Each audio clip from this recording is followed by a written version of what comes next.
अस्सलाम वालेकुम नाज़रीन, मैं हूं आपका होस्ट हारिस कोकर और आप देख रहे हैं पॉडकास्ट विद एचके। मेरे साथ मौजूद हैं स्ट्रॉन्ग उज़मा साहिबा, जो कि फेमस यूट्यूबर हैं और इनकी लाइफ की स्ट्रगल के बारे में जानेंगे। और बहुत ज़्यादा फेम, बहुत ज़्यादा इज्जत शोहरत स्ट्रॉन्ग उज़मा ने कमाई, बहुत ज़्यादा मेहनत की और अकेली जो है वो मेहनत करके यहाँ तक पहुँची। अस्सलाम वालेकुम, कैसे हैं स्ट्रॉन्ग उज़मा? जी वालेकुम सलाम, अल्हम्दुलिल्लाह। आप सुनाएं, ठीक है? खैरियत से हैं आप? जी शुक्र अल्लाह का। अच्छा स्ट्रॉन्ग उज़मा, मुझे ये बताएं और व्यूवर्स को भी बताएं कि ये सफ़र कब शुरू हुआ था? ये सफ़र तो 9 साल की उम्र में शुरू हुआ था। ठीक है। यानी कि मैं 9 साल की थी और मेरी अम्मी जो है ना वो बीमार हो गई बहुत ज़्यादा। उनका गला कुछ ख़राब हो गया, उसके अंदर कुछ मसला आ गया जिसकी वजह से उनको पहली बार घर से दूर जाना पड़ा। और मेरे से छोटे 3 बहन भाई थे और जो छोटी बहन थी वो उस टाइम 6 माह की थी। ठीक है। मैं 9 साल की थी, बाकी दरमियान में 2 भाई। तो अम्मी चली गई थी पिंडी, कोई हॉस्पिटल था, वहाँ पे उन्होंने अपना चेकअप करवाना था। तो फिर वो हमारे पास 10 दिन नहीं आई और 9 साल की मैं बच्ची थी। तो सबसे पहले जो मेरी जर्नी स्टार्ट हुई, मैंने अपनी छोटी जो बहन थी 6 माह की उसको संभाला था। सारी टेक केयर आपने की? जी मैंने और मेरे वाला साहब ने। तो मुझे फीडर नहीं बनाना आता था। फीडर अब कैसे उसको देना, क्योंकि वो अम्मी का ही फीड करती थी और अम्मी चली गई। तो फिर डॉक्टरों ने कहा आपने दूध भी नहीं बच्चे को पिलाना जो फीड कर रहा है। तो वो मैंने उनको जब 10 दिन संभाल लिया। फिर मुझे आटा गूंदना नहीं आता था, रोटी नहीं बनानी आती थी, आग नहीं चूल्हे में जलानी आती थी, क्योंकि हम गाँव में रहते थे। तो जब मैं अब्बू आए ना शाम को घर, तो मेरे से आग नहीं जल रही, तो सूखी रोटियां पड़ी हुई, तो मैंने उनको आग लगाई हुई थी। अच्छा। उनको आग लगा के लकड़ियों को लगा रही थी कि किसी तरीके से जल जाए। तो फिर अब्बू आए, उन्होंने समझाया कि रोटी को इस तरह आग नहीं लगाते। तो मैंने रोटी बनाई तो वो इतनी सी बनी थी, यानी कि सारी रोटी गिर गई थी। इतनी इतनी सी 2-3 मैंने तो बना ली, यानी कि। तो मैं बड़ा रोई भी थी कि ये किस तरह का सफर है। तो फिर अम्मी नहीं आई और बड़ी ईद थी, तो मैंने फिर पूरे घर को ना साफ किया, यानी कि जैसे लोग ईद पे अपना घर साफ करते हैं, सारा इस तरह साफ किया। अपने छोटे छोटे हाथों से सारे काम किए। 9 साल की उम्र 9 साल की उम्र में। तो मैं 9 साल की उम्र में अपने घर से निकल चुकी थी और आज मैं 41 की हो गई हूँ, तो स्टिल मैं अभी तक बाहर ही। मैं सुसाइड करने लगी थी। आर्थराइटिस की मैं पेशेंट हूँ, तो मुझे पेन बड़ी हुई और मैं उठ के एक दिन खड़े हुई तो मैं बेड से नीचे गिर गई। तो फिर मेरे से नहाया नहीं जाता था, शावर नहीं लिया जा रहा, घर नहीं मैनेज हो रहा, पेन इतनी है और मैं एक्सेप्ट नहीं कर पा रही थी कि ये रूमेटॉइड आर्थराइटिस मुझे हो गया है। जब डायग्नोज हुआ तो डॉक्टरों ने कहा कि आपको इसको एक्सेप्ट करना पड़ेगा, बट मैंने नहीं किया। मैंने कहा ये आम सी चीज़ है, कोई बात नहीं, आई डोंट नो कि गंठिया क्या है, जॉइंट्स पेन क्या है। लेकिन जब मैंने जाके इसके बारे में गूगल किया, सर्च किया, तो ये तो वेरी डेंजरस बीमारी, यानी कि आपका इम्यून सिस्टम ही आपके अगेंस्ट हो जाता है और आपकी अपनी फौज आपके खिलाफ हो जाए तो आप क्या करेंगे। तो फिर मेरे लिए बड़ा मुश्किल हो गया। मेरी सेकंड मैरिज हुई, आपको पता है। फर्स्ट मैरिज मेरे साथ ट्रेजिडी हुई, सेकंड मैरिज हुई तो उसमें से बेटी थी। बेटी 6 माह की थी जब ये मुझे डायग्नोज हुआ है। तो मैं बड़ा परेशान कि अब मैं क्या करूँ। और फिर एक दिन मैंने सोचा, मैंने कहा नहीं, मैंने ये MBA का मेरा सेकंड लास्ट सेमेस्टर था जब मुझे ये डायग्नोज हुआ है। अच्छा, साथ स्टडी कर रही थी? जी साथ में स्टडी कर रही थी। मेरी सारी स्टडी आफ्टर मैरिज है, यानी कि शादी के बाद जब मेरे हस्बैंड ने छोड़ा मुझे, तो फिर मैंने मैट्रिक। जिंदगी से मायूस होकर खुदकुशी करने लगी थी? मायूस भी नहीं थी मैंने बड़ा यानी कि स्ट्रगल की। मैं मेडिकल स्टोर चलाती थी, मैं यूनिवर्सिटी पढ़ती थी, मैं बच्चे संभालती थी। घर हस्बैंड जो थे, सेकंड हस्बैंड, वो पैरालाइज हेमरेज के पेशेंट थे, बेड पे पड़े हुए थे, उनको भी संभालती थी। तो मैं बड़ा परेशान थी कि मैं अब क्या करूँ, मेरे से यानी कि ये मैनेज ही नहीं हो रहा। मेरा बेटा मुझे नहला रहा है, 7 साल का मेरा बेटा है, और मैं क्या करूँ। तो फिर मैंने सोचा कि नहीं, मुझे अब ये दुनिया छोड़ देनी चाहिए। हालांकि मैं खुद बड़ी स्ट्रॉन्ग हो गई, ये काम कर रही थी। तो मैंने स्विच बोर्ड के अंदर हाथ डाल दिया, जिसके ऊपर मेरा बेटा स्कूल से आया, सारे नेबर्स इकट्ठे हो गए। सब लोगों ने कहा कि आप इतनी स्ट्रॉन्ग हैं तो आप कैसे ये कर सकती हैं, आपने इतनी मुसीबतों वाली जिंदगी गुजार दी, अब तो मंजिल आपके पास है। करंट आपको लग गया? करंट लग गया, मैं गिर गई फटाफट मुझे हॉस्पिटल ले गए। तो वहाँ पे, यानी कि ये फर्स्ट अटेम्प्ट थी खुदकुशी की? जी। तो जिंदगी में अल्लाह मुझे अब माफ़ करे, अल्लाह, मैं माफ़ी भी मांगती हूँ अल्लाह से कि वो मैंने ऐसे मायूसी एकदम मैं यानी कि बह गई थी और हो गया मेरे से। अल्लाह मुझे माफ़ करे। मुझे फिर डॉक्टरों ने कहा कि ये पुलिस केस है जो भी, लेकिन फिर सारे लोग साथ, उन्होंने कहा नहीं डिसहार्ड हो गई, बीमार है, इस तरह। फिर मैंने जाके गूगल किया, इसके सारे आर्टिकल पढ़े कि what is this rheumatoid arthritis क्या है। मैंने फिर इसके बारे में सारा जाना। फिर मुझे पता चल गया कि नो ट्रीटमेंट, इसको सिर्फ आपने मैनेज करना है, थ्रू मेडिसिन, थ्रू अपने लाइफस्टाइल को आपने चेंज करना है, और ये आपके ऐसे मैंने लड़ना है इसके साथ। और इसका बड़ा लिंक है, बड़ा यानी कि डीपली लिंक अगर इसका देखा जाए तो स्ट्रेस के साथ है। यानी कि जब आप स्ट्रेस देंगे, जो भी रूमेटॉइड आर्थराइटिस के पेशेंट ही मेरी आवाज़ सुन रहे हैं, मैं उनको ये मैसेज देना चाहूँगी, इसका स्ट्रेस के साथ बड़ा गहरा ताल्लुक है। जब आपको स्ट्रेस आया आपको अटैक हो जाएगा, और आपके अगर एक जॉइंट में है तो सेम दूसरे जॉइंट में होगी, अगर आपकी एक उंगली में तो उस दूसरी में भी होगी, अगर आपके एक शोल्डर में तो ये पूरी बॉडी को ऊंचा रोने भी लग जाती थी आप? बड़ा ज्यादा, मैं इतना रोई हूँ, मैंने इस बीमारी के साथ इतना लड़ी हूँ कि मैं आपको बता नहीं सकती। कोई हकीमुल्ला, कोई पीरुल्ला, बाबाउल्ला, कोई मैंने डॉक्टर नहीं छोड़ा। यूट्यूब का सफर कब शुरू हुआ? यूट्यूब का सफर 3.5 साल पहले। कितना मुश्किल सफर था ये? तो मेरे लिए एक न्यू चीज थी, मैं जानती भी नहीं थी कि यूट्यूब होता क्या है। मुझे यूट्यूब के बारे में जरा भी जो है ना वो नॉलेज नहीं था।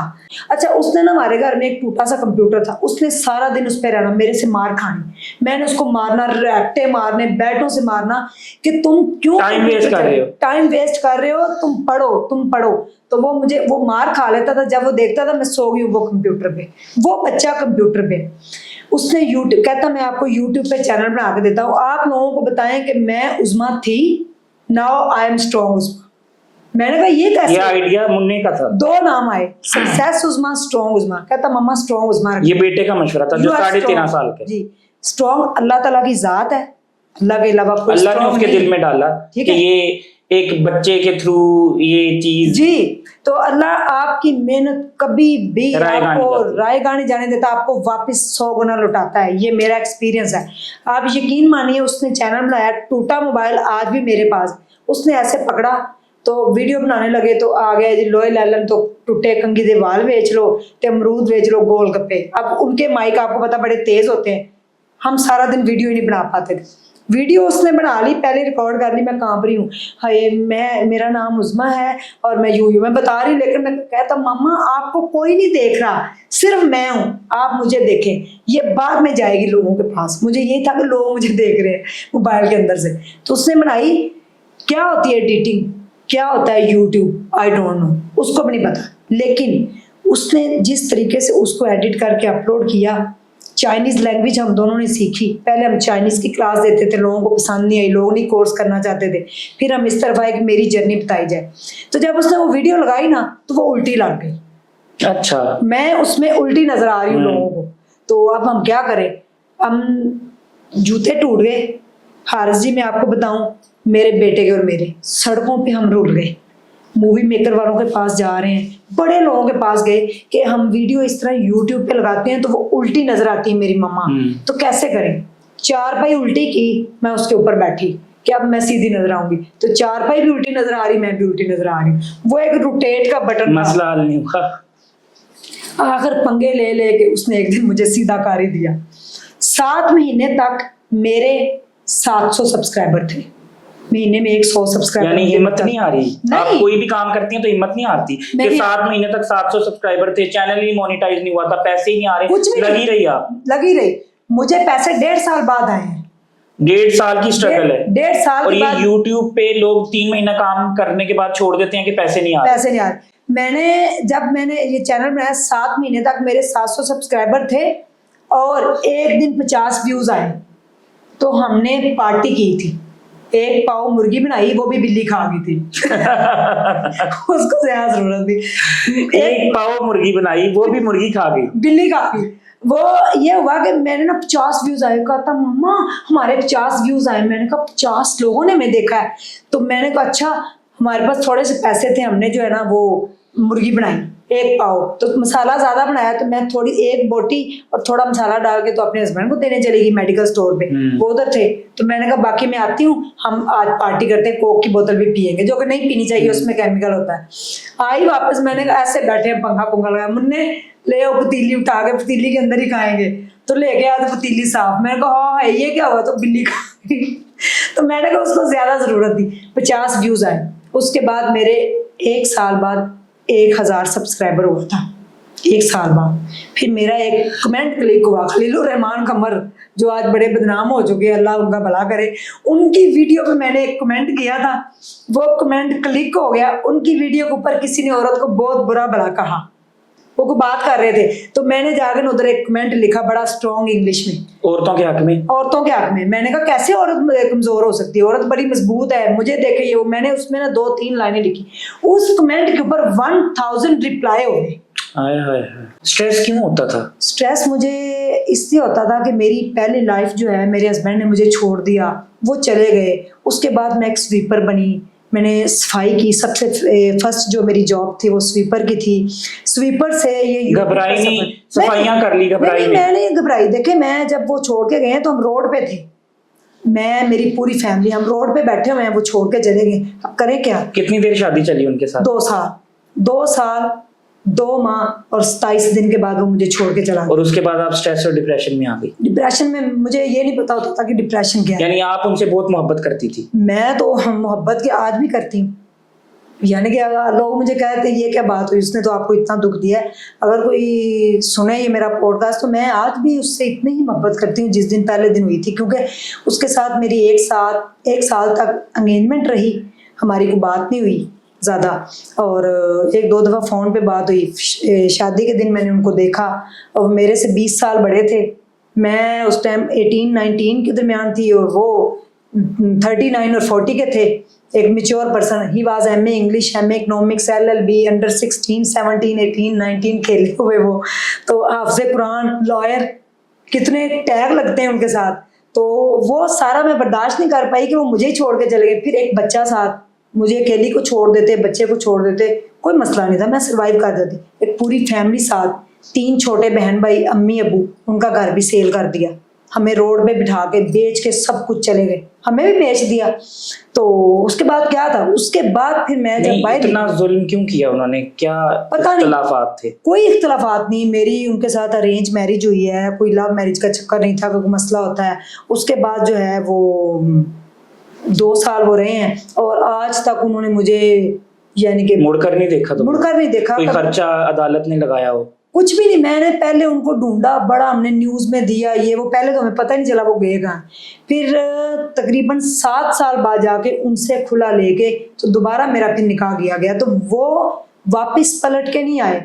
जो मकरूज मुझे वो करके गए थे, मेरे वालिदैन का, सोसाइटी का कर्जा थे, कोई बात नहीं थी, मैं उनका कर्जा उतार देती भीख मांग के भी। जो मेरी अम्मी अबू रोड पे आए थे ना, छोटे बहन भाई, जिनका भी फ्यूचर स्टार्ट होना था, वो मैं बर्दाश्त नहीं कर पाई। तो इतनी तकलीफें परेशानियां झेल कर भी आज आप एक कामयाब, अल्हम्दुलिल्लाह। फिर कामयाब मैं कैसे हुई? पैसा भी है, शोहरत भी है, इज्जत भी है। तो जो लड़कियां स्ट्रेस और डिप्रेशन लेती हैं उनको क्या पैगाम दें? उनके लिए मेरा यही पैगाम है कि देखें, कि रोना बंद कर दो। रोना क्यों है? किसके आप सामने किसके स्ट्रेस नहीं लेनी, डिप्रेशन नहीं लेना। किसके सामने रोएंगी? ये इस मुआशरे के सामने, जो आपको आपकी तजलील कर देगा, जो आपको जलील कर देगा, जो आपसे सिर्फ जिस्म का भूखा है आपके। जो लोग, आप जाती हैं सेक्रेटरी किसी की बनती, किसी ऑफिस में काम करती, मत करें। अपनी जंग खुद लड़े, अपनी माचिस से अपनी आग खुद जलाएं, अपनी आग खुद जला के उसको सेकें, उसका मजा है आपको। आया बन जाए, स्वीपर बन जाए, बट किसी की पर्सनल सेक्रेटरी मत बने, ये मैं कह रही हूँ। तो जब वो गए हैं, उसके बाद फिर मैंने जो जॉब, सबसे पहली मेरी जॉब थी वो स्वीपर की थी। मैं आज प्राउड फील करके बताती हूँ कि मैं एक स्वीपर बनी। स्कूल के अंदर मैंने वॉशरूम साफ किए। मैं ये शायद पहला पॉडकास्ट है जिसमें मैं अब ये जर्नी बताने लगी हूँ। ये मैंने आज तक कभी, यानी आया बन गई आप? आया तो सबको पता है मैं बनी। मैं एक ऐसी फैक्ट्री में आया बनी जहाँ पे मैं 16 इयर्स की थी, 16 साल मेरी एज थी, और 25 बंदों का मेरे से खाना बनवाया जाता था और मुझे मारा भी जाता था फैक्ट्री में। यानी कि मेरी अम्मी अब्बू को ये बात नहीं पता। आज शायद वो ये पॉडकास्ट देखें तो रो भी पड़े। 16 साल की उम्र में आप पर तशद्दुद भी किया गया, हरास किया गया इसलिए कि मुझे खाना नहीं बनाना आता था। तो वो जो मालिक थे वो मुझे कहते थे आप नहीं खाना बनाना है। वहाँ पे 25 लोग वर्कर काम करते थे, और जो तेल वाला चूल्हा होता है ना, मिट्टी का तेल, वो बत्तियां डाल के बनाते हैं, वो मुझे नहीं लगानी आती थी। वो बत्तियां मैं लगा के वो चूल्हा जलाती थी। बड़ा पतीला मैं खाने का पकाती थी, और 25 लोगों का खाना मैं बनाती थी। फिर 25 लोगों को मैं चाय बना के देती थी। फिर 25 लोगों का और पब्लिक वॉशरूम था जो मैं साफ करती थी, और वो इतनी स्मेल वाला वॉशरूम होता था। मैं बड़ा एक साफ सुथरा बंदा था, सफाई पसंद था, तो वहाँ पे मेरे से वॉशरूम साफ करवाया जाता था। 25 बंदे चाय पीते थे दिन में 3 मरतबा। मैंने वो कप धोने हैं, मैंने चाय बनानी है, मैंने उनको देनी है। ये मैंने कभी अपने चैनल पे भी बात नहीं बताई, क्योंकि आज आपने कहा ये पॉडकास्ट है पूरी लाइफ जर्नी, तो मैंने कहा मैं आपको बता दूं जो चीज़ें रह गई। तो इतना आसान नहीं था स्ट्रॉन्ग उज़्मा बनना, तो वो इसीलिए आपका नाम फिर स्ट्रॉन्ग उज़्मा मेरे रहा। बेटे ने ही रखा। तो वॉशरूम जब मैं साफ करती तो वो एक पब्लिक वॉशरूम भी बन चुका था, यानी कि फैक्ट्री के लोग तो जाते थे, मैं उनसे कहती थी कि आप इसको ताला लगाया करें प्लीज, लॉक किया करें, जब रात होती पब्लिक वाले यूज ना करें, बाहर के लोग भी यूज करने लगते। इतना गंदा वो वॉशरूम होता था, वो मुझे साफ करना पड़ता था। फिर मुझे खाना नहीं बनाना आता था, तो मुझे धक्का दिया जाता था, दीवार में मार दिया जाता था, मेरे सर में थप्पड़ मारे जाते थे, मुझे कैंचियां दिखाई जाती थी कि आपको, और 1500 रुपये मुझे मिलते थे। मुझे वहां से सिर्फ 1500 ये सब रुपये काम का सिर्फ 15। मैं सुबह वहां पे 7 बजे आती थी और रात 9 बजे जाती थी। 16-17 घंटों बाद मुझे 1500 रुपये मिलते थे। और सारा दिन मैं गई तो वहां पे चेक करने के लिए थी, यानी कि क्वालिटी करने के लिए गई थी। गारमेंट्स का मुझे काम आता था। मेरी फर्स्ट जॉब जब गांव से आए तो एक गारमेंट्स की कंपनी में मैं क्लिपर वहां पे भर्ती हुई थी। तो क्लिपिंग से फिर मुझे एक्सपीरियंस हो गया, फिर मैं कटिंग मास्टर बनी। आज भी मुझे कटर चलाना आता। फिर मैंने लॉटों की लॉटें कटिंग की और मुझे कटिंग मास्टर के नाम से जाना जाता था।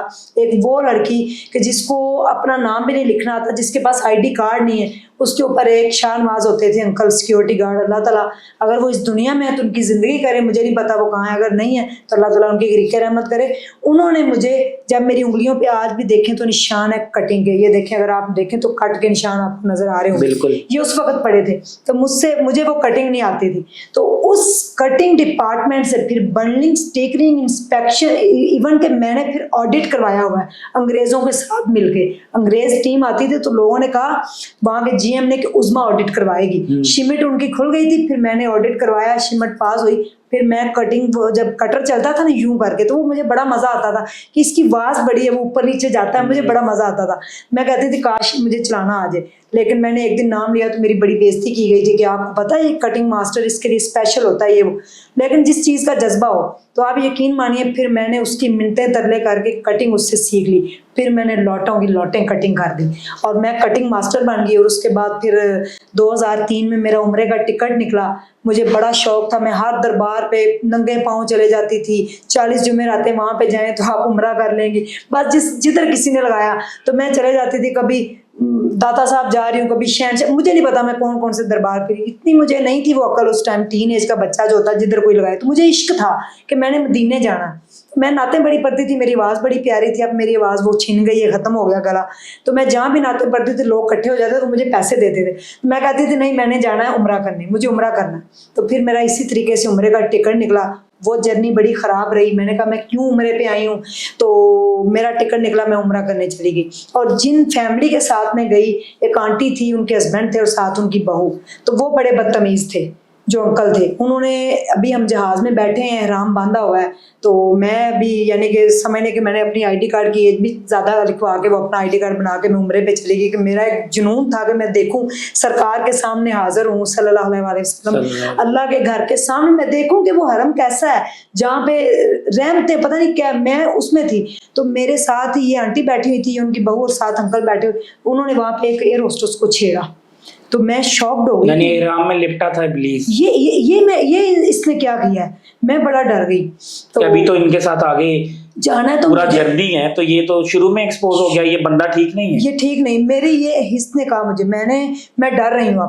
अब वहाँ पे हम पहुँच गए, मुझे वो मैंने देखा, पहली नज़र खाना काबा पे पड़ी तो मुझे होश नहीं रहा। मैंने जाके वहाँ पे मौजज़ात भी देखे। हम होटल में आ गए। अब मैं कांप रही हूँ कि ये कुछ कहेगा तो नहीं, ये कुछ कहे। उसने अपनी बेगम से कहना कि इधर भी मेरे साथ मामला जो भी मियाँ बीवी के होते हैं वो करें। बेगम उनकी बड़ी मोटी थी, उनको व्हील चेयर पे उन्होंने बिठाया होता था। उन्होंने इतने हाजियों को नुकसान पहुंचाया कि वो व्हील चेयर चलाते हुए कितने लोगों के पाँव उन्होंने नीचे कुचल दिए। आपको पता है हरम शरीफ में कोई लड़ नहीं सकता किसी, लेकिन मैंने अपनी आंखों से देखा कि लोगों का कितना खून निकला। हम रूम में आ गए, उन्होंने अपनी बेगम के सिर में जूते मारने शुरू किए। तो फिर मैं और उसकी बहू डर के थोड़ा बाहर निकल गए। फिर हम आए। आप यकीन मानिए 15 दिन मैं यूं कांपती रहती थी पूरी रात के क्या करेगा। उसने फिर मुझे बाहर ले जाके एक आइसक्रीम की शॉप पे आइसक्रीम खिलाई और मुझे गलत गलत फोटो दिखाई। उस बंदे ने। हम उम्रा करने गए हुए हरम शरीफ के सामने, हरम में बैठा है और देख ले काम क्या कर रहा है, मुझे गलत फोटो दिखा रहा है, मुझे नहीं पता। मैंने कहा अंकल ये आप क्या कर रहे हैं? तो मुझे दाड़ करके थप्पड़ मारे मेरे मुंह पे 2-3। आपने अंकल क्यों कहा मुझे? मैंने फिर उसकी बेगम को आके बताया, मैं क्या आंटी जी ये मुझे मारे, मेरा पासपोर्ट छीन लिया, मेरे हाथों का खून निकला, ऐसे मुझे मारा, अब मैं डर के वहां पे किसको बताऊं, क्या करें? तो वो मुझे हाथ जोड़ रही है, उसकी बहू भी वो भी, कि कुछ ना करना, इधर पकड़ा जाएगा, उधर अरबनों को छेड़ रहा है। यकीन मानिए मैंने कहा मैं उम्रा करने क्यों आई, यहाँ पे ये कुछ होता है, या अल्लाह मुझे वापस जाना, मैं रोऊं। खैर 15 दिन गुजरे, मैं वापस आ गई और मेरे अब्बू बहुत ज्यादा बीमार हो गए। मेरे अब्बू मेरा सदमा बर्दाश्त ना कर पाए और आज उनका सदमा मैंने बर्दाश्त कर लिया। 7 माह पहले वो इस दुनिया से जा चुके। मेरे अब्बू ने मेरा सदमा बर्दाश्त नहीं किया, वो हॉस्पिटल में पहुंच गए, 106 उनको फीवर हुआ। कहते हैं उस्मा ने नहीं आना वापस। मैं वापस आई, उनकी देखी फिर मैंने, फिर मेरी शादी हुई 2005 में। 7 महीने पहले मेरे वफात हो। अब्बू चले गए और मेरे अब्बू ने फिर मेरी बड़ी धूमधाम से शादी की। अच्छा, आपका सबसे ज्यादा प्यार वालिद साहब के साथ? मेरे वाले साहब के साथ मेरा बड़ा प्यार है। तो आज भी ऐसे लगता है कि वो सामने भी बैठे मेरा पॉडकास्ट देख रहे हैं। तो मैंने ना जब मेरी शादी की ये एंगेजमेंट हुई, मैं शादी नहीं करना चाहती थी हारिस। मैं चाहती थी कि मैं शादी ना करूं, मैं कुछ करना चाहती थी, मैं कुछ डिफरेंट करना चाहती थी जो मैं आज तक नहीं कर पाई। मेरे अंदर एक अभी भी है कि मुझे कुछ करना है, मुझे कुछ करना है, मुझे वहां तक पहुंचना। तो मैं जब भी कोई मेरी शादी की बात होती थी तो घर में लड़ाई हो जाती थी। पहला बच्चा मैं ही था। आपको पता है गांव में सोसाइटी में ये होता है कि लड़की जवान होगी इसकी शादी, बड़े मुझे रिश्ते दिखाए गए, शादी। तो मैं चाहती थी मैं शादी ना करूं। फिर मेरी अम्मी ने मेरे अब्बू को कहना, अब्बू ने डांटना कि ये सामान नहीं खरीदने जाती, हम जाते हैं अगर लेने के लिए कोई जहेज का सामान तो ये लड़ पड़ती है रास्ते में। तो यकीन मानिए जब मेरी एंगेजमेंट हो गई, मेरी डेट फिक्स हो गई, तो उस वक्त तक यही था कि कोई आए तो मैं उसके साथ भाग जाऊं, तो जब मुझे ले जाए। जब आपकी लड़की होगी तो आपके वालिद साहब तो बहुत परेशान होंगे। मैं कहती हूँ इसी वजह से तो वो यही दुख लेके तो वो दुनिया से चले गए। तो शादी के एंड टाइम मेहंदी वाले दिन तक मेरा यही था कि मैं चले जाऊं, मैं कहीं चले जाऊं। खैर मेरी शादी हो गई बड़ी धूमधाम से, मेरे अब्बू ने शादी का अरेंजमेंट किए। मैं बचपन में थी, मेरा सामान बनाना शुरू कर दिया। शादी के 2 साल 2 माह 27 दिन बाद जब वो मुझे छोड़ गया तो फर्स्ट माइनर हार्ट अटैक मेरे अब्बू को उस टाइम हो गया, वो गिर गए थे। और जब मेरा बेटा इस दुनिया में आया तो मेरे अब्बू हिम्मत पकड़ गए थे, यानी कि पहला बच्चा वो आया हमारे घर में। जब मेरा बेटा जिस दिन पैदा हुआ वो हॉस्पिटल में 6 घंटे पड़ा रहा। हमारे पास इतने पैसे नहीं थे कि हम उसको वापस ले आए, और मेरा शौहर जब साथ ही था तो फिर पता नहीं कहाँ से फिर अब्बू के एक दोस्त उठे, उन्होंने पैसे पे किए, मेरा बच्चा घर में आया। मेरे बच्चे ने पहले दिन ही यतीमी देखी, इस वजह से कि उसका बाप इतना बदकिस्मत है कि उसको जो है घर में लाने के लिए पैसे नहीं, तो वापस दे के मेरे बेटा लेकिन आपका नसीबों वाला था। उसके बाद अल्हम्दुलिल्लाह मेरे अब्बू ने उसको देख देख के जिया, इवन के पूरे घर वाले उसको देख के जी गए। हमने सब ने उसको देख के हिम्मत पकड़ी। जब वो 1 साल का हुआ तो ये एक्सपोज हो गया, इसके सारे फ्रॉड झूठ हर चीज। फिर पहले हस्बैंड के जी, तो फिर इसने राब्ता किया आपसे? एक्सपोज इस तरह से वही छोड़ के चला गया। और जब ये जाता है छोड़ के, तो छोड़ने से पहले मुझे इशारे आ गए, जैसे अल्लाह ताला बताता है आपको कि आपकी नीयत जब साफ होती, तो मुझे पता चल गया कि ये मुझे छोड़ जाएगा। मैं इसको एक पब्लिक पार्क में ले गई, सब्जादार एक ब्लॉक में। वहां जाके तो पब्लिक पार्क था, दुनिया गुजर रही थी। मैंने अपने सर से दुपट्टा उतार के इसके पाँव में रखा। मैंने कहा मुझे छोड़ के ना जाइएगा, अगर आप छोड़ के जाएंगे ना तो मेरे अब्बू मर जाएंगे। मेरे अब्बू बड़े गरीब से हैं, बड़े सिंपल से आदमी हैं। मेरा खानदान बड़ा गरीब है। मेरे अब्बू को बातें सुनाई जाएंगी, आपकी बेटी उजड़ गई, तलाक का धब्बा मेरे माथे पे लग जाएगा। तो जो ये तलाक का धब्बा मैं लगाना नहीं चाहती, तो आप प्लीज इस तरह ना कीजिएगा। मैंने बड़ी इसकी मिन्नतें की, लोग गुजरते हुए देख रहे थे। कौन औरत है जो अपनी इज्जत उतार के अपने ही शोहर के पाँव पे रखे। 3 घंटे तक मैंने दुपट्टा इसके पाँव पे रखा। उसके ठीक 3 दिन बाद ये मुझे छोड़ के जा चुका था। फिर पलट के नहीं देखा। फिर मैं स्वीपर बनी, लोगों की मारें खाई, लोगों के रवैये, लोगों के बड़ी बड़ी मैंने बातें सुनी सोसाइटी में। अपने आप को 50 साल की औरत बनाया, बाया पहना फटा हुआ जो था भी नहीं मेरे पास। फिर पढ़ना स्टार्ट किया, नहीं मुझे पढ़ना है। लोग कहते हैं कि नहीं आपकी एक नई स्टोरी होती, मेरे साथ हुआ है तो मैं बताती हूँ। बताना इसलिए जा रही हूँ कि लोग इसको देख के मोटिवेशन पकड़े। लोग कहते हैं ना कि हम कुछ नहीं कर पाते, ऐसा कुछ नहीं होता। यानी एक लड़की जिसका हस्बैंड उसको छोड़ गया, ठीक जो 22 साल की गरीब उम्र थी, में। जिसका बच्चा अस्पताल में पैदा हो रहा है और बच्चा लेने के लिए पैसे नहीं है, पैसे नहीं है, जिसका बच्चा 1 बाप साल का बहुत है। गरीब है, जो आया बनी है, जो मारे खा रही है लोगों की, जी। लेकिन फिर एक जमाना आया कि अरूज आया, अरूज किस तरह से आया मैं किसी को पैसे की बताना नहीं रेल चाहती, पेल हो गई, दुनिया मिलना चाहती थी, लाखों रुपया दे के मिलना चाहती थी, मिलना चाहती आज भी।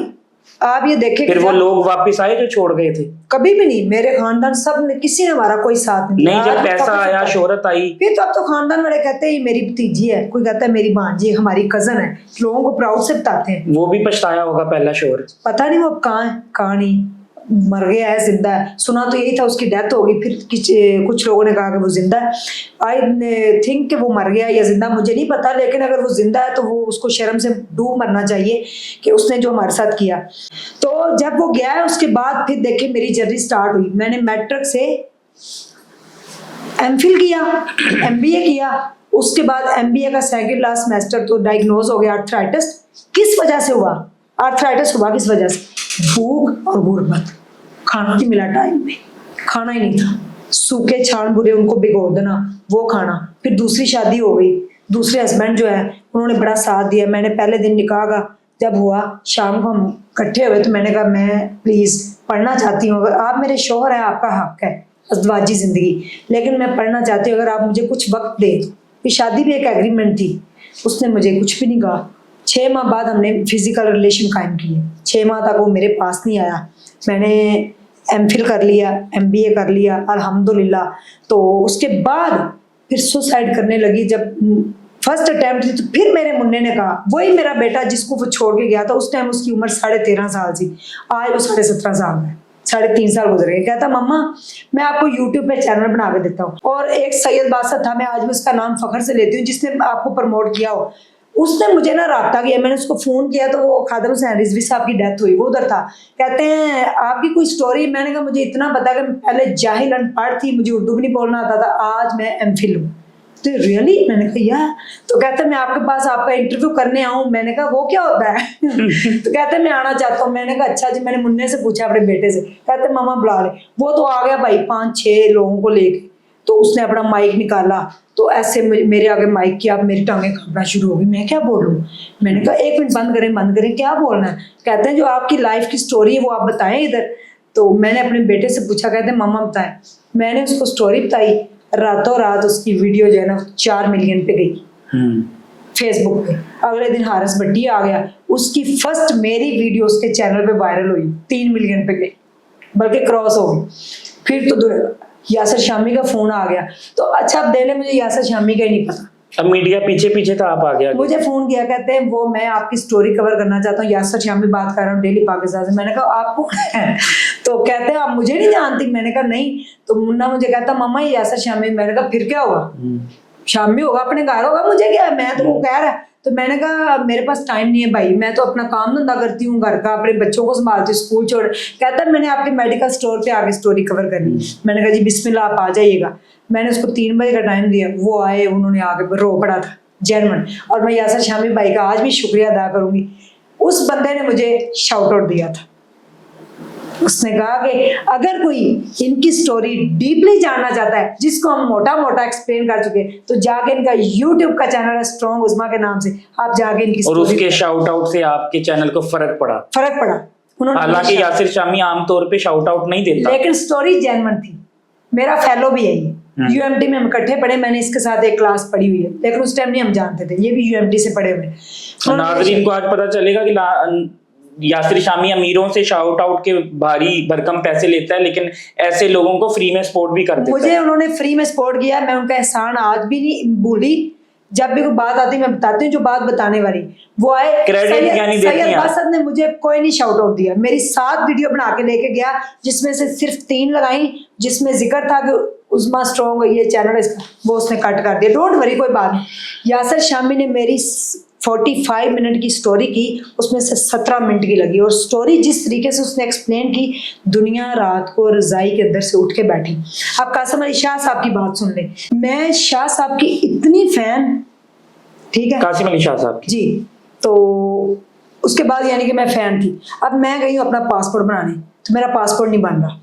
तो मैं वहाँ पे बोली जा रही, मेरा हस्बैंड मुझे छोड़ के चला गया, मैं अनपढ़ ही रहती, जाहिल थी, ठीक है, ये अपनी आपसे बातें कर रही हूँ तो तारक ब्लोई सराय साहब से मुझे किसी ने बुलाया, उधर अंदर बुलाया और मुझे मिलवाया। कहते हैं आपका ना पासपोर्ट बन जाएगा। कहते हैं आप क्या कह रही थी? कहते हैं आप ना कासिम अली शाह साहब की फाउंडेशन में जाके इंटरव्यू दें। मैंने कहा मुझे तो मैं नहीं जानती वो कौन है। फिर मैंने आगे सर्च किया, मैं इतनी फैन हुई, मेरा दिल करे कि मैं इनसे एक दफ़ा मिल लूँ। मैं बड़ी बीमार हो गई। मैंने अपने बेटे के हाथ एक लेटर भेजा, छोटा सा एक लफ्ज़ का। मैंने कहा मैं MBA किया हूँ, MPhil किया हूँ और इस टाइम बीमार हूँ, ज़िंदगी और मौत की कश्मकश में हूँ। आपकी 2 मिनट की बात मुझे ज़िंदगी दे सकती है। हालांकि बंदों से नहीं मांगनी चाहिए, अल्लाह से तवक्कुल होना चाहिए, लेकिन फ़ैन होगी ना पता। तो मेरा बेटा गया तो उन्होंने जाके कहा कि मेरी मामा बड़ी बीमार है, ये उनका नंबर है, अगर आप उनको 1 मिनट के लिए कॉल कर लें। एक सुपीरियर कॉलेज में ही आए थे, तो प्लीज़ वो बहुत बीमार है, MPhil किया उन्होंने। मेरी जब किसी को स्टोरी नहीं पता तो उन्होंने वो फाड़ के बास्केट में फेंक दिया नंबर मेरे बेटे के सामने। तो मेरा बेटा बड़ा दुखी भी हुआ, खैर जो भी घर आ गया। मैं इनके चैनल पे गई, इन्होंने मुझे मैसेज किया कि आपकी हमने ना जर्नी जो है ना वो हमारे चैनल पे आके आप इंटरव्यू दें। तो मैं इतना एक्साइटेड कि मैं जाऊंगी, शाह साहब मिलेंगे, मैं फ़ोटो लूँगी। होता है ना बंदे को कि मेरी फ़ोटो उनके साथ आएगी, ओ माय गॉड, मैं कितना मुझे सुकून मिलेगा। अच्छा मैं चले गई, तो मैंने कहा मेरा इंटरव्यू करेंगे, लेकिन वो नहीं आए। तो इमाम शुएब साहब, मैंने कहा शायद ये करेंगे, उनके मैं बहुत बड़ी फ़ैन थी, लेकिन नहीं, वो भी नहीं आए। तो काफ़ी सारी चेयर्स लगी हुई थी और कैमरे ऑन हो गए। तो मैंने कहा पता नहीं ऑडियंस आएगी जो भी। कहते आपने नर्वस नहीं होना, आपने ना इधर बैठ के जो अपनी लाइफ स्टोरी बतानी। मैंने अपनी लाइफ स्टोरी बताई, 33 मिनट का इंटरव्यू। फिर मैंने कहा मुझे सर से मिलना, वो अंदर ही थे। कहते वो नहीं आए। मैंने कहा मुझे एक दफ़ा मिलवा दे, बड़ी मिनटें की, नहीं मिलवाया। मैं वो इंटरव्यू दे के इनको आ गई। अगस्त में वो इन्होंने रिकॉर्ड करके रख लिया। मेरी इनके साथ अक्टूबर नवंबर में बात हुई। मैंने कहा आप मेरा इंटरव्यू किया था, वो किधर को लगाया, मैं भी देखूं जाके, मैंने क्या बोला था मुझे तो पता ही नहीं है। तो कहते हैं वो अभी नहीं लगाया, वो हम लगाएंगे, रश बड़ा होता है। आज यासिर शामी का इंटरव्यू लगा इनके चैनल पे, आज ही देखे अगले दिन लग गया, मेरा नहीं लगा। मेरी जब स्टोरी अगस्त में आपने मैंने कासिम अली शाह फाउंडेशन को इंटरव्यू दे दिया, लेकिन उनकी टीम ने सीरियस ना लिया कि ये क्या स्टोरी छोड़े पड़े।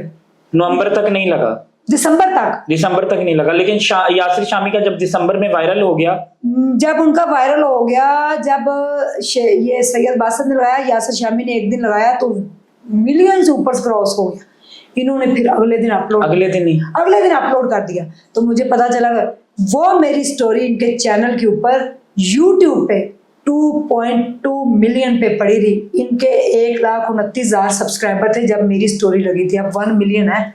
वो इनको स्टोरी बढ़ा दे, 2.2 मिलियन मोस्ट पॉपुलर 2 साल रही।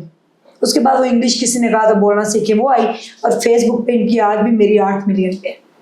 इन्होंने मुझे ना इजी लिया शायद। मैंने कहा किसी को भी इजी नहीं लेते। फिर मुझे ARY के शो में बुलाया गया, निदा यासर ने मेरी स्टोरी की, वो कहाँ हाइप पकड़ी, समा न्यूज़ क्या, फिर दुनिया ही मेरे घर पे। मैंने कहा ये हो गया है, ये काया कैसे पलट गई, ये हुआ क्या मुन्ने? तो मुन्ने ने कहा मम्मा मैं तो आपसे कहता था कि हमने हिम्मत नहीं हारनी। फिर मैंने कहा वादा किया, जब यूट्यूब चैनल बना, जब वादा हुआ कि हम सबसे पहले वुमेन एम्पावरमेंट पे काम करेंगे। 1.5 साल बाद मुझे इनकम आ गई 1,29,000 समथिंग। सबसे पहले हमने 5,000 रुपये का पहली बार महंगा खाना खाया, पूरी फैमिली ने। कढ़ाई बनाई, नान थे, कोक थी, आइसक्रीम भी खाई, बड़ा हमने खूब याशी की। 5,000 रुपये, क्योंकि अपने देना इसलिए, और किसी को होते भी नहीं। उसके बाद बाकी जो पैसे थे उनकी 5 सिलाई मशीनें ली, अपने घर का कमरा खाली किया, वहां लगाई, बच्चियों को कहा आगे फ्री सिलाई सीखे। अच्छा, पहली कमाई से ही आपने कमाई से ही जो है वो फलाई काम का आगाज कर दिया। हमने, मैं चाहती तो आज मेरे पास लग्जरी घर, गाड़ी जो मैं चाहती ले सकती थी। जितना पैसा मैंने कमाया, सब कुछ प्रमोशन में की, सब कुछ। सबसे पहला मैंने काम ये किया, वो एक कमरे से चलने वाला 5 मशीनों से सिलाई स्कूल स्टार्ट होने वाला, आज मेरे पास 4 सिलाई स्कूल हैं। एक पत्तों की, एक शेखुपुरा, 2 लाहौर में। 700 से जायद औरतें, बेवा और यतीम बच्चियां जिनको मैंने फ्री किया, साथ एक सिलाई मशीन भी। फिर तो लोग जुड़ गए ना, हमारी मशीन भी रखें, हमारी मशीन भी रखें, हमारी मशीन भी रखें। उनमें से कई ऐसी बच्चियां, एक बच्ची इंग्लैंड चली गई है, एक बच्ची ने अपनी बुटीक बना ली है, एक बच्ची ने घर में स्कूल खोल लिया है, एक बच्ची एक कंपनी में जॉब लग गई है, कई बच्चियां यूनिटों में जॉब कर रही हैं, कई अपने घरों में। इवन के एक जो थी आया थी वो, और आज वो घर में बैठ के लाख रुपया कमाती है।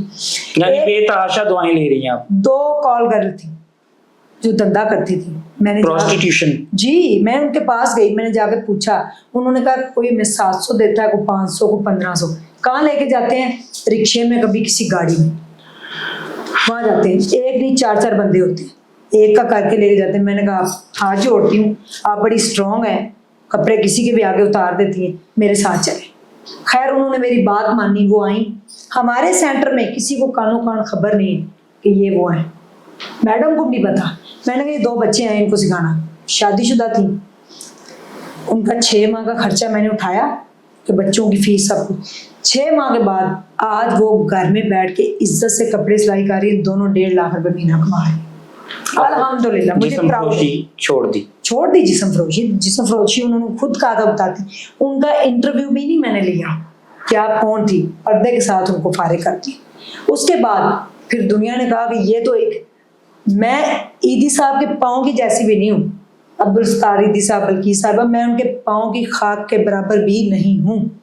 लोगों को लगता था कि मैं उनके जैसा काम करती हूँ। फिर दुनिया जुड़ी, फ्लड आया, मैंने लोगों को 40 घर बना के दिए, मेरे साथ दुनिया जुड़ी। अपनी यूट्यूब की इनकम भी 2 नफल पढ़ के, अल्लाह के घर जाके उम्रा करके, मैंने वहाँ पे फुल चैनल डोनेट कर दिया। व्लॉग के चैनल से थोड़े बहुत पैसे आते हैं, मैं अपना किचन चलाती हूँ, अल्हम्दुलिल्लाह, दाल रोटी खाती हूँ, शुक्र अल्हम्दुलिल्लाह। जितनी अल्लाह की रहमतें मेरे पे हैं, शायद किसी पाकिस्तानी पे हूँ, मैं तो ये कहती हूँ। फुल मेरा स्ट्रॉन्ग उस्मा का चैनल डोनेशन पे है। मैंने 40 घर बना के दिए, एक वाटर फिल्टर प्लांट लगाया ऐसी जगह पे जहाँ पे सिर्फ मरीजों को पानी मुयस्सर था, मरीजों को मीठा पानी मिलता था। आज वहाँ पे 1000 घराना मुस्तफीद हो रहा है, अल्हम्दुलिल्लाह। फिर मैंने 60 लाख का राशन दिया फ्लड में। दरियाए सिंध में मैं खुद उतरी, इतना पानी था। बस्ती फतेह चरण, वहाँ कोई नहीं गया, कोई हमारा गवर्नमेंट का बंदा, कोई लोकल, कोई एनजीओ वहाँ नहीं पहुंची, वहाँ मैं पहुंची थी। जानवर मरे हुए, सांप मरे हुए, मैंने खुद उस पानी से गुजर के गई हूँ। इतना पानी था, मुझे एलर्जी हो गई, मैं बीमार हो गई। वहाँ जाके मैं उस बस्ती को 250 घर था, 1 ट्रक राशन का और 50,000 रुपीज़ दे के आए थे। उन्होंने कहा मर जाएंगे, यहाँ से नहीं जाएंगे, इतना पानी था। और आधे घंटे का सफ़र हमने बोट पे तय किया, 10 मिनट का पैदल दरिया में चलना। सोचे दरिया अपना भेद नहीं देता, कहते ना दरिया भेद नहीं दिंदा, किधरों सुक्का होंदा ते इंज लगदा जिवें कुछ नहीं, जो चढ़िया होंदा तो की पता कित्थे बंदा डिग जाए। मैं खुद उस दरियाए सिंध में अपने भाई के साथ उतरी थी। उसके बाद रमज़ान में मैंने बेतहाशा लोगों को राशन दिया, आज औरतों को सिलाई सिखा रही। फिर ये सब कामों को मद्देनजर रखते हुए, एक इंग्लैंड में होती है डॉक्टर अतिया साहिबा, एक साइंटिस्ट डॉक्टर हो, मुझे मेरी क्या औकात, वो मेरे साथ चिंग में बैठे, चिंग रिक्शे पे बैठे आके लाहौर में, पाकिस्तान में, गुजरात में आए और मुझे कहे कि इधर आए और मुझे 90 लाख का चेक दे। और चिंग रिक्शे में बैठी और बारिश भी कहे कि मैं आ जाऊं, घुटने तक पानी, और उन्होंने मुझे 90 लाख का चेक दिया। 90 लाख का जो चेक देते हैं लोग, वो तो आते हैं भाई लैंड क्रूजर में, उनके पास अपनी गाड़ी नहीं है, अपना घर नहीं है, वो भी खिदमत खल्क करती हैं। वो लंदन में होती हैं, वहां पे जॉब करते हैं दोनों मियाँ बीवी, और बहुत बड़ी एक कंपनी की वो डायरेक्टर हैं, डॉक्टर हैं, PhD। और जनाब आली, उन्होंने वो चेक मुझे दिया तो मेरे हाथ काम गए। मैंने कहा डॉक्टर साहब मैंने नहीं लेना, खाना भी खिलाया। मेरे वाला साहब मेरे साथ गए, कहते हैं ये चेक है, आपने हॉस्पिटल बनाना। मेरी आंखों में आंसू आ गए, मेरी क्या औकात है। लैंड उन्होंने लेके दी, 1 कनाल का प्लॉट, 5 मरले मैंने अपने पैसों से खरीदा, 25 मरले का प्लॉट मेरे पास, जिसके ऊपर अब स्ट्रॉन्ग उस्मा फ्री हॉस्पिटल बनने जा रहा है।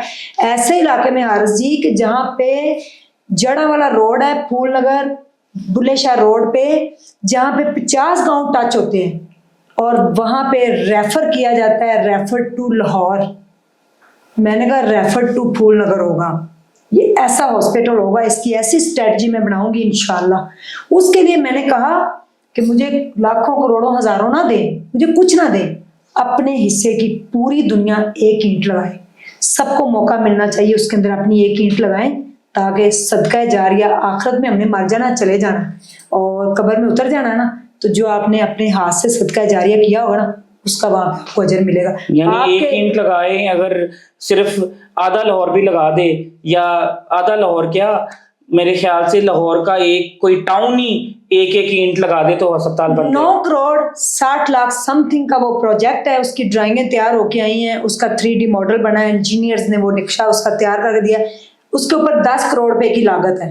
तो मेरे ख्याल में 25 करोड़ की आबादी 1 रुपया भी दे ना, एक बंदा 1 रुपया, 25 करोड़ अवाम, तो 2 हॉस्पिटल खड़े हो सकते हैं। लेकिन ये सोच कौन बदलेगा? इनकी सोच नहीं बदल सकती। यहाँ पे व्यूज उनको दिए जाते हैं जो वल्गैरिटी फैलाते हैं, जो झूठ बोलते हैं, जो पूरा स्क्रिप्ट लिखते हैं, जो ब्लॉग करते हैं, स्टोरीज करते हैं, उनको व्यूज दिए जाते हैं। जेन्युइन जो है, लोगों को इतना नहीं पता कि नफ्सा नफ्सी का दौर है, कब हमारी जो है सांस निकल जाए। और लोग, आपको पता है, जनाजे का वेट नहीं करते, उनको गुस्सा आ जाता है अगर जनाजा 1 घंटा लेट हो जाए। आप भी कई जनाजों में गए होंगे, और जैसे ही जनाजा उठा, कलमा शहादत हुआ, उसके फौरन बाद क्या हुआ? आपकी बिरयानी स्टार्ट है, कोरमा स्टार्ट है। शादी हालों में जनाजों की तकरीबें होती हैं अब तो, जो कुलखानी होती है वो ये होता है। लेकिन वहां पे सरदार कमाल साहब फौत हुए, अल्लाह ताला उनकी गरीक रहमत करे। तो इफ्तिखार उस्मानी ने बड़ा अच्छा वर्ड बोला, मैं बड़ा इंस्पायर हुई। उसने कहा कि देखें, अभी ये वो कब्रिस्तान था कि हजारों लोगों ने जनाजे में शिरकत की, सरदार कमाल को लेके आए, हजारों लोग उनको अकेला छोड़ने के लिए यहाँ लाए थे। आधे घंटे के बाद ये आलम है उस कब्रिस्तान का, ये उनकी कब्र है, और वो बिल्लियां दौड़ रही हैं, वो कुत्ते फिर रहे हैं, वो जानवर बोल रहे हैं, ये सरदार कमाल पड़े। तो चाहे आप लेजेंड हैं, या चाहे आप फकीर हैं, या चाहे आप बादशाह हैं, जगह आपकी वही है। जिस दिन आपको यह समझ आ गई ना कि जगह मेरी वही है, 4 कंधों पे मैंने मोहताज होके जाना है, और फिर बाद में मेरा वहां पे मैंने खुद जाके अपना पाई का हिसाब देना है, तो फिर आप इंटरव्यू के लिए लोगों से पैसे नहीं मांगेंगे, मैं लेजेंड हूं। और जिसको ये समझ आ गई वो फिर खिदमत खल्क में लग जाएगा। अब अल्हम्दुलिल्लाह, मैं यकीन मानिए कि 2 महीने एक कैंसर के पेशेंट का मैंने ट्रीटमेंट करवाया, वो अब इस दुनिया में नहीं, अल्लाह ताला उनको जन्नत दे, पीछे से उनकी फैमिली की कफारत की। एक कैंसर का पेशेंट है, उसका पूरा ट्रीटमेंट भी कराया, उसको घर भी बना के दिया, वो अल्हम्दुलिल्लाह ठीक। एक लीवर ट्रांसप्लांट कराया मैंने। 2 बहन भाई थे, बहन अनमैरिड थी, मेरे पास आए, 35 लाख रुपए चाहिए थे लीवर ट्रांसप्लांट के लिए।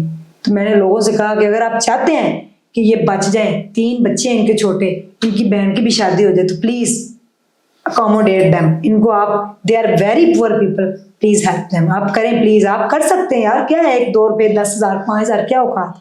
अल्लाह ने मेरी इज्जत रखी।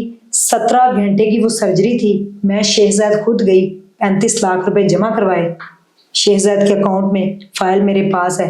17 घंटे की तवील सर्जरी के बाद अल्हम्दुलिल्लाह सक्सेसफुल रही वो सर्जरी, और मेरी खुशी की इंतहा नहीं थी। उस बहन की अब शादी भी हो गई, बहन ने डोनेट किया था अपने भाई को जिगर, ठीक है। इस तरह मैंने बेतहाशा काम किए। छोटी सी मेरी फाउंडेशन, मैं चाहती हूँ हर बंदे के अंदर एक फाउंडेशन होनी चाहिए, आपके दिल में आपकी फाउंडेशन हो, आप साथ में ख्याल करें। साथ कौन है उसका ख्याल करें, कोई गरीब, कोई आपको नजर आ रहा है ना। वैसे तो और लोग कहते हैं हमारे पास पैसा नहीं है, हम अमीर नहीं हो रहे, तो देना शुरू कर दें। बड़े बड़े अमीर लोग और बड़े बड़े जो मालदार लोग हैं वो कहते हैं कि जितना दोगे उतना पैसा आएगा। मालदार लोग नहीं कहते, अल्लाह कहता है सूरह बकरा में, वाकरदु हसना, मुझे कर्जा हसना दें, मैं आपको उसका जितने गुना मर्जी अल्लाह लुटाए। ये तो अल्लाह का वादा है ना, वो आपको, आपकी नीयत के ऊपर डिपेंड करता है कि आपने अल्लाह से क्या। असल में हमारा अल्लाह के ऊपर तवक्कल नहीं है, असल में हम अल्लाह से मायूस हो जाते हैं, हम लोगों के पीछे भागते हैं, हम फेम के पीछे भागते हैं कि ये बंदा हमें फायदा देगा, ये बंदा हमें फायदा देगा। नो, अगर आप अल्लाह उसके दिल में डालेगा तो वो फायदा दे। आप यकीन मानिए, इस रमजान में मैंने बड़े बड़े एक्टरों को मिन्नतें की हैं मैसेज करके, रमजान का महीना है, आप पैसे ना दें, मुझे फाइनेंशियली सपोर्ट नहीं चाहिए, प्लीज छोटा सा इंटरव्यू कंडक्ट करा दें। अगर कोई लेजेंड अदाकार है तो उसको किसने बनाया है? अल्लाह ने और अवाम ने। अवाम ने उसको इज्जत दी तो फिर अल्लाह ने भी दी, ठीक है। अवाम इज्जत देगी ना, अल्लाह ताला जब नहीं चाहेगा तो अवाम कैसे करेगी? अवाम ने बनाया। आपको एक बंदा कह रहा है जी एक अस्पताल बनने जा रहा है, क्या आप किसी माँ की जान बचाने के लिए एक ईंट अपनी लगाएंगे? थ्रू इंटरव्यू, थ्रू वीडियो देख के आगे शेयर करके, थ्रू सब्सक्राइब करके। तो आप अगर 5 मिनट का इंटरव्यू दे देंगे 24 घंटों में, क्या आपके पास 5 मिनट का वक्त नहीं है?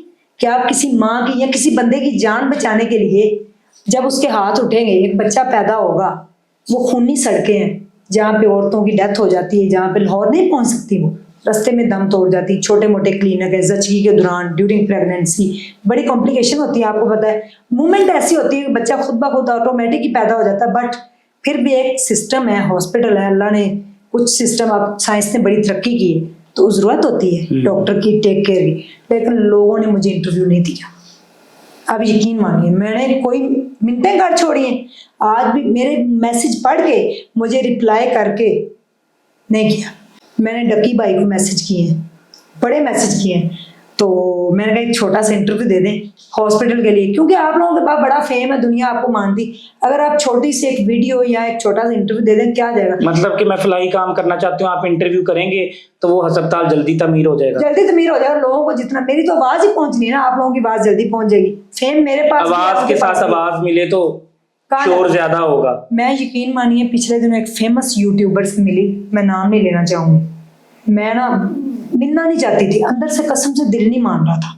बड़े लोगों ने कहा कि आप मिले मिले मिले, आप हॉस्पिटल के लिए जा रही हैं, आप खाली इंटरव्यू करेंगी, तो यकीन मानिए कि मैं मिली, उन्होंने ऐसे फील कराया कि वो मुझे जानते ही नहीं। मुझे बड़ी तकलीफ हुई, लोगों ने मुझे बाद में बुरा भला कहा कि आपके पास फेम है, आपके पास इज्जत है, शोहरत है, सब कुछ है, आप क्यों गई। बाद में मुझे रियलाइज हुआ कि मुझे नहीं जाना चाहिए था। तो देखें मैंने तो अल्लाह के साथ जुड़ी, मेरा बेटा, अब मैं अपने बेटे की आपको जर्नी बताऊं, वो बच्चा आज 17.5 साल का हो गया, पौने 18 साल का, अभी 18 साल का नहीं हुआ। ये उस बच्चे की सोच थी कि आप वुमेन एम्पावरमेंट के ऊपर काम करें। आज मेरा बेटा ऑनलाइन खुद उसने सीखा है, एक कॉलेज में थोड़ा सा उसने सीखा था, ऑनलाइन उसने पंगे ले लेके खुद सीखा है, अब तक 200 से अबव लोगों को उसने सिखाया है। जिस कोर्स की फीस मार्केट में कॉलेजेस वाले 70,000, 80,000, 50,000 लेते हैं ना, ओनली 10,000 में, और हर बैच में 15 बच्चों को फ्री सिखाया है। ये आपके जो मम्मी बच्चे घर बैठ के पैसे कमा रहे हैं, मैं परसों रो पड़ी, यकीन मानिए मेरी आंखों में आंसू आ गए। मैं गई ना 14 अगस्त पे, अभी ये रिसेंटली बैच उसने फ्री किया है, 1 माह हुआ है, तो उसमें से 2 ऐसी लड़की हैं जिन्होंने 14 अगस्त पे पैसे अर्न किए हैं। एक ने 1050 और एक ने 800 रुपया। तो जब उन्होंने दिखाया ना कि हमने इस तरह अर्न किए हैं, तो हमें सर ने सिखाया, मेरे बेटे को लोग सर कहते हैं, तो मैं यकीन मैंने घर गई, मैंने उसको गले से लगाया, मैंने कहा मेरा बेटा जो है ना, यकीन मानिए जब वो स्कूल जाता होता था ना, जब मैंने उसको प्ले ग्रुप में दाखिल करवाया, उसके पास 1 निक्कर और 2 शर्टें होती थी। पीजी में आपको पता यूनिफॉर्म नहीं पहनते, यूनिफॉर्म पहनना ना बंदे की इज्जत रह जाती कि अमीर गरीब सब बराबर हो जाते हैं यूनिफॉर्म च। तो मेरे बेटे ने जब उन्होंने कहा ना अपने पैसे कमाए, एक 8 साल का बच्चा पैसे कमा रहा है, एक 60 साल की औरत पैसे कमा रही है, ये सबसे बड़ी कामयाबी। आप किसी एक पर्सन की जिंदगी बदल दें, पूरी दुनिया को तो आप बदल नहीं सकते, लेकिन किसी एक की जिंदगी बदल। मुझे प्राउड फील हुआ, मैंने अपने बच्चे को इतनी मार मारी जिंदगी में।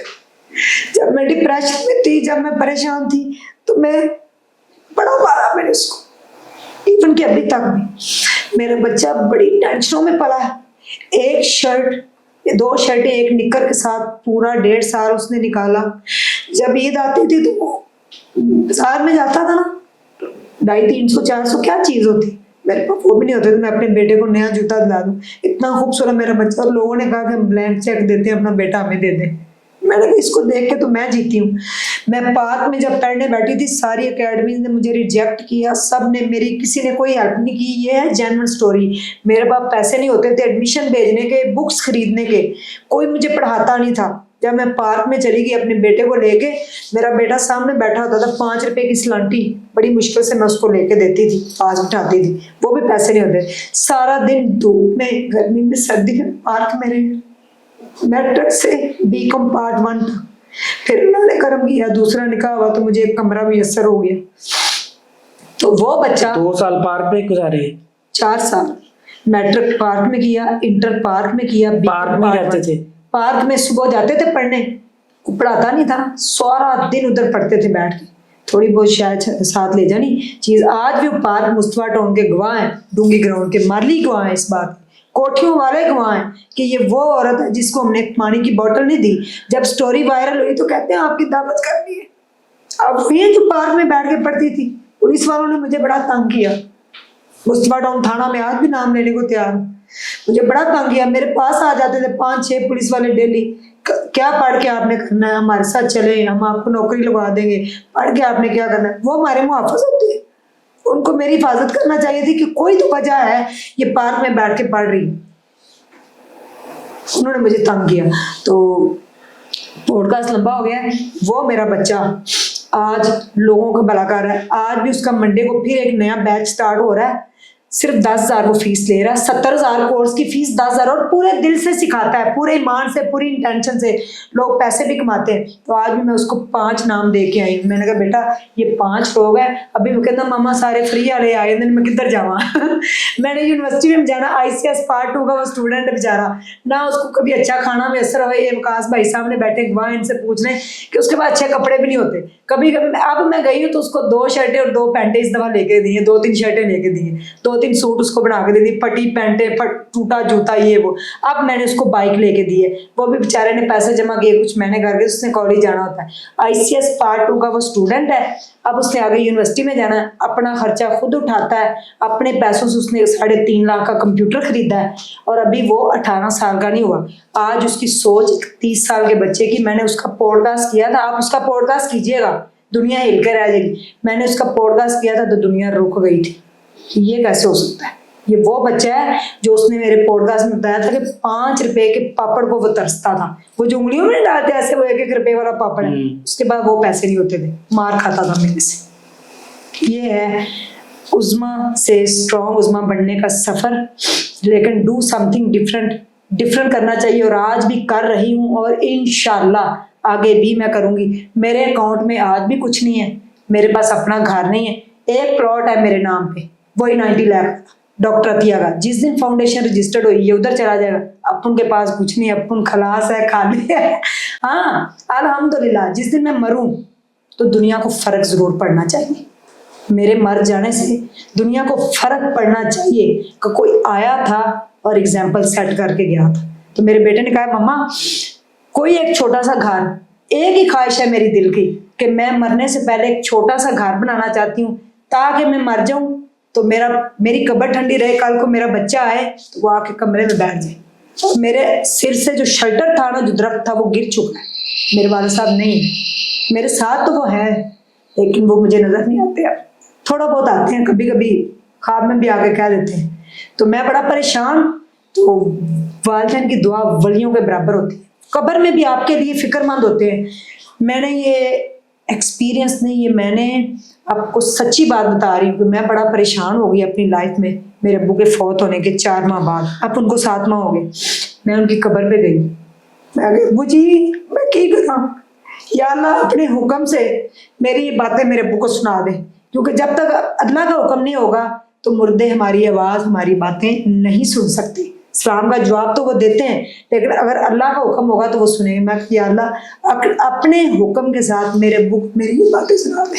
अब बड़ा परेशान हूँ मैं, अब्बू जी इंज हो गया, इंज हो गया, इंज हो गया, मैं की करा, मैं कितने जावा।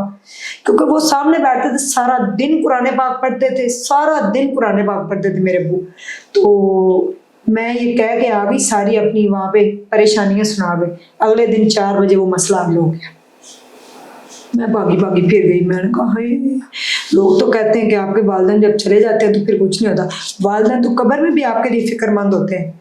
मेरा बच्चा परेशान है, मेरे अब्बू ने पता नहीं, अल्लाह ने मेरी बातें सुनाई नहीं। आपके वालिद ने इतना टफ टाइम देखा, आपका इतना बुरा वक्त देखा, और जब आपका रूज देखा तो क्या तासुरात थे आपके? मेरे वालिद 2 साल मेरे साथ रहे। मंडी में सब्जी का काम करते थे, गांव में वो एक किसान थे, सारी जिंदगी उन्होंने कई चलाई है, ठीक है, किसान थे, मंडी में सब्जी का काम करते रहे। लाहौर में आ गए, 2 साल आखिरी उन्होंने सिलाई स्कूल में खिदमत सर अंजाम दी, खुद सफाई करते थे। जब उन्होंने देखा कि मेरी बेटी ने, जो कि खुद एक फैक्ट्री में काम करती थी और आज जो है वो 600 लड़कियों को सिलाई सिखा रही है, तो उनकी क्या फीलिंग्स थी आपके वालिद साहब की? मेरे अब्बू जिंदा होते हैं, उनका पॉडकास्ट करते, जो मेरे अब्बू की खिदमत सिलाई स्कूल में, सिलाई स्कूल वीरान हो गया। मैं आती हूँ, मुझे नजर नहीं आते। सुबह गाली पड़ा होता है जहाँ मैं बैठ के कुरान पाक पढ़ते। जो भी आता है सबको अपनी बेटी समझना। एक गार्ड थे, शेल्टर थे, वहाँ बैठे होते थे, सब बच्चियों का ख्याल रखना। और लोगों ने आगे इंटरव्यू लिया तो अब्बू को साधु को पता ही नहीं, कहते आपकी बेटी ने शोहर की दूसरी शादी करवाई, आप परेशान है? कहते नहीं, वो भी मेरी धी है। जब मेरे शौहर की मैंने दूसरी शादी करवाई, मैं बीमार हो गई थी इसी वजह से। उस अब ये दुल्हन जो को सेकंड हस्बैंड है इनकी आपने खुद दूसरी शादी खुद कराई? दूसरी शादी करवाई, और वो जो दुल्हन है उसको मेरे अब्बू ने कहा कि सीधा इधर लेके आना है। मकलावा उसका मेरे घर गया था, मेरे वालिदैन के घर, उसको सलामी डाली, मेरे अम्मी ने अब्बू ने उसके सिर पे प्यार दिया। ये भी औरतों के लिए एक मोटिवेशन है ये कि स्ट्रॉन्ग उज़्मा एक खतून है, एक फीमेल है, और उन्होंने अपने शोहर की दूसरी शादी करवा दी। वो इसलिए कि देखें आपसे सरवाइव नहीं ना हो रहा, बांध के मत बिठाएं। अब देखें वो मेरे से 8 साल छोटे हैं, मैं आर्थराइटिस की पेशेंट हूँ, दवाजी जिंदगी नहीं गुजर रही थी, उनका हक बनता है, वो यंग है तो क्या, लेकिन उन्होंने एक एहसान किया तो उसका बदला भी मैंने उतारा। दुल्हन को सीधा मेरे घर लाया गया, मेरे अब्बू के पास, मेरे अब्बू ने सलामी डाली, दावत की, मेरी अम्मी ने सलामी डाली, उसको ईद पहले मुझे बाद में, कहते मेरी थी सबसे पहले उसका हाल पूछते, बाद में मेरा पूछते। ये नहीं सोचा कि मेरी बेटी उनके तो सौतन आई ना, ये लफ्ज भी कहते नहीं बोलना, कहते साड़ी थी। मेरे भाइयों को कहा ईद दिन चले भैन तो पहले उस भैन को देनी है, उनके दिल च ना आवे, फिर अपनी भैन को तो देनी। ये दूसरी शादी आपने अपने हस्बैंड की अज़दवाजी जिंदगी के लिए करवाई? बिल्कुल, अल्लाह ने बेटा भी दे दिया, माशाल्लाह बेटा भी 1.5 साल का हो गया, शुक्र अल्हम्दुलिल्लाह, हम खुश हैं।